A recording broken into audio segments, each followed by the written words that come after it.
Bismillahirrahmanirrahim. Alhamdulillahi Rabbil Alamin. Wassalatu wassalamu ala asyrafil anbiya'i wal mursalin wa ala alihi wa sahbihi ajma'in. Assalamualaikum warahmatullahi wabarakatuh. Ini saya akan cakap sebentar lagi ialah berhubung dengan perkara bagaimana how we should do. This is the coaching technique in order to arrive in a process of moving toward exponential organization ataupun menghadapi IR 4.0. These are the basic information yang saya utarakan sebagai satu persembahan untuk maklumat. Perkara terkunci ini akan kita nyatakan lebih luas bagi bulan khusus pada hari Sabtu ini atau 3 hari bulan. Jadi pada sahabat yang ingin mengikutinya, silalah register. Kita masih buka, tinggal lagi tempat yang terhad.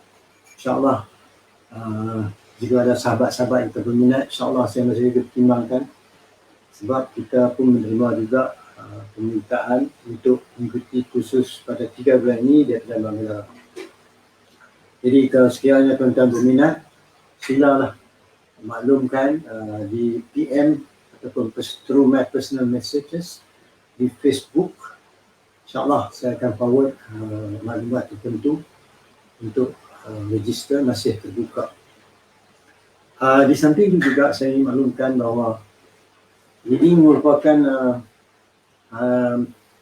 bahagian keempat yang ada hubungan kait coaching zaman terkini, termasuklah di abad 21 yang juga dipanggil abad era social era. Dan setelah pun kita tahu bahawa perkembangan development due to disruption berlaku daripada COVID-19 menyebabkan dia panggil disruptive teknologi lahir. Berbagai-bagai perkembangan terkini dalam bentuk perniagaan, dalam bentuk komunikasi dan juga dalam bentuk distribution bagi orang yang buat perniagaan, transportation dan sebagainya. Saya juga mendapat feedback dan pertanyaan berhubung dengan kursus. Jadi saya akan campur jugalah di sini berkenaan perkara tersebut. Jadi kita berbalik, what and how we should do. Alright, what is when you know about that thing? What you know about the thing? If you are clear only then we can proceed to how. So what tu, di sinilah yang kita akan terangkan di dalam kursus yang kita buat satu hari itu untuk nak beri maklumat overall about exponential organization, about disruptive ataupun disruption mindset ataupun realign mindset. Kita pecahkan dalam beberapa bidang, iaitu ini merupakan key areas yang saya sebut ni, key areas. Dia memang banyak tapi kita akan sentuhkan daripada sudut-sudut tertentu, nak menyatakan pendekatan keseluruhan. Right? Misalnya, coach akan dilatih untuk mendengar sesuatu dan membantu kita mempunyai kuat ingatan. Yang kedua, bagaimana menggunakan bahasa dan mengikut flow keadaan yang disampaikan oleh klien, mengikut apa yang kita mendengar. Iaitu proses dia pelajari sekali melalui pendengaran. Dan inilah merupakan ukuran ataupun kita kata metodologi untuk meningkatkan kemampuan seseorang untuk menjalankan coaching, mentoring, konsultasi dan sebagainya. Dan seterusnya juga memahami sesuatu yang cuba disampaikan. Misalnya apabila pengolahan bahasa dan kupasan perkembangan sesuatu merupakan dan memerlukan visualization. Visualization ni kita kata terletak pada kemampuan pemikiran kita nak imajinasi sesuatu. Jadi selalunya perkataan ini akan dikeluarkan oleh pelanggan, bukan coach. Pelanggan. Coach cuma clarify. Berikutnya juga, maka di sinilah berlakunya penciptaan matlamat. Kita selalu orang buat coaching, kita kata mesti goal. Memang betul, itu yang matlamat sebenar. Tetapi dia emphasizekan kepada solidnya goal tu dia supaya jadi sesuatu yang menjadi motivasi, menjadi sesuatu pegangan yang merupakan satu perjuangan. Dia kata vision in focus, ataupun dia panggil MTP in focus, massive transformative purpose, yang mana saya telah terangkan dulu. Tetapi yang saya terang di sini ialah dari situ baru kita nak dapatkan bayangan apa yang dengan purpose matlamat dan juga apa yang jelas dan apa kurang jelas. Teknik-teknik ni kita akan nyatakan lebih terperinci, termasuklah kalau macam mana hubung kait dia buat sesuatu yang melibatkan dengan penggunaan komputer, mesin, dan because benda-benda ni semua sentiasa berkembang. Pengkajian telah dibuat, dia menyatakan sesuatu tu akan berubah tak lama, tuan-tuan dan puan. 6 months akan berubah. Kalau dulu 2 tahun, setahun, sekarang ni 6 bulan akan berubah. Sebab tu new edition pula. Even buku pun keluar awal sekarang, new edition. Kemudian barulah kita akan sentuh di 3 elemen tu dengan terperinci. Apa 3 elemen itu? Satu, MTP, Massive Transformative Purpose, diikuti dengan skills dan ideas. Dua-dua elemen ini menentukan perkembangan syarikat bergerak atas landasan yang dipanggilkan exponential organization. Berikut dari situ baru kita dapat melihat bagaimana teknik-teknik yang perlu dilaksanakan supaya syarikat itu sentiasa di dalam keadaan kita katakan disruption mindset. Itu yang dia memerlukan, selalu dia adakan experimentation, dia adakan produk baru, testing dan sebagainya. Ini adalah elemen proses dan teknik pertanyaan akan dipersembahkan. Akan kita buat presentation supaya memudahkan. Kalau seseorang tu nak menggunakan teknik ni, dia tak payah ikut, tak apa, dia follow dia di teknik. Kalau kita ikut memang banyak lagi perincian yang perlu kita laksanakan. Oleh sebab di dalam sekarang ni terdapat banyak sangat social technologies. Apa yang dikatakan social technologies? Ialah those elemen yang kita pakai.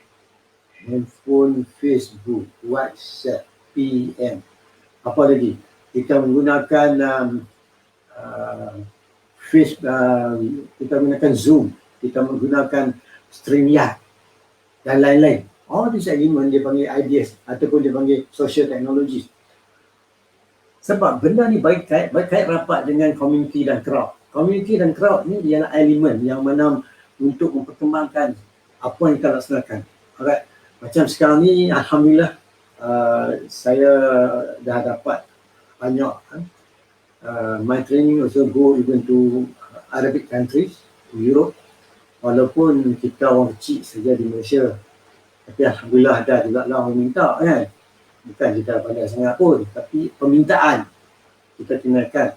Dan juga tak ketinggalan dan negara jiran kita daripada Singapura, Indonesia, Thailand dan juga Vietnam. Jadi benda yang saya terang ni tuan-tuan dan puan, dia memberi satu penggunaan, memahami yang dimaksudkan feedback. Macam mana kan feedback yang berkesan. Jadi rambangan yang saya cerita ni ialah elemen-elemen yang kita sentuh semasa kita akan buat pada 3 bulan ini. Benda yang kita sebut ni semua tadi tuan-tuan dan puan-puan, dia berdasarkan kepada satu elemen yang mana ini berhubung semasa menjalankan proses coaching. Sebab coaching is a process. Alright? Coaching is a process. Bila kita coaching is a process, apa yang dimaksudkan dengan coaching is a process? Yang dimaksudkan ialah coaching, kita hanya mendengar pada konten, kita upload the process, the technique, but the content belong to the client.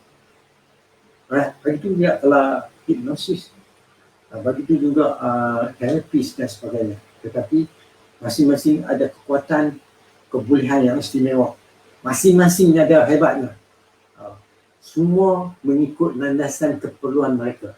Jadi kita tak boleh kata we are better than them. No. We have to appreciate what they have. Because we need to know, we have to learn. Kalau dulu kita kata we need more data. Alright? Dulu kita kata data. Kemudian diikutilah kita kupasan information. Jadi mana peserta mengikuti kursus saya sekarang ni, mereka memahami apa yang diaturkan data, perbezaan data dan information. Dan penciptaan bahasa di dalam pengubahan soalan pun kita akan nyatakan dengan jelas pada mereka yang ikuti kursus ni. Dan Alhamdulillah, terdapat banyak certified coaches lah. 10 tahun, 15 tahun pun masuk. Alhamdulillah hebat. Saya pun nak kena belajar juga dengan dia orang. Dia orang pun datang. Bukan saja dia dalam bidang coaching, dia dalam bidang counselling, dia bidang hipnosis pun ada masuk, dan terapis pun ada. Jadi ini dalam bentuk ilmu, jadi kita boleh belajar. Jadi sebelum kita nak katakan benda tu data pun, kita dilatih what we should listen first before we get data. Daripada percakapan, daripada gangguan kita dapat, daripada mula perbualan antara kita dengan klien, itu merupakan dalam keadaan coaching proses. Maka satu sudut dia kata noise. Iaitu noise itu bagi kita sesuatu information. Kita tidak dapat memahaminya, melainkan kita tidak dilatih untuk mendengar. Mendengar, dia kata dengar kepada structure, mendengar kepada konten. Dengar kepada structure, membezakan dengan konten, dengan arti kita telah pun disahkan berbolehan mendengar dengan demikian melalui dia panggil inter-rater reliabilities. Jadi itu terlalu tinggi sangat. Tak apalah. Kita ada seorang yang boleh buat, dia boleh bantu. Daripada ribu orang, membantu orang dalam pendengaran. Daripada pendengaran itulah baru kita extract cara teknik percakapan kita dapat sikit maklumat.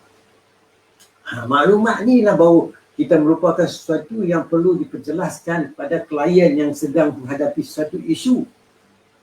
Kalau coach tak dapat menjelaskan, no clarification from the client, then coach pun tak boleh nak bantu. Jadi coach kena dengar apa yang jelas, yang kurang jelas yang diperkatakan oleh klien. Dengan arti kata bantuan dari segi intervention kita, iaitu pertanyaan ataupun kita guna inquiry system. Ini yang membantu dia orang. Banyak inquiry system, satu appreciative inquiry dan sebagainya. Kemudian kalau dulu kita kata kita dapat mengetahui kemampuan dan kebolehan seseorang klien depan kita, dengan arti kata dia ada knowledge.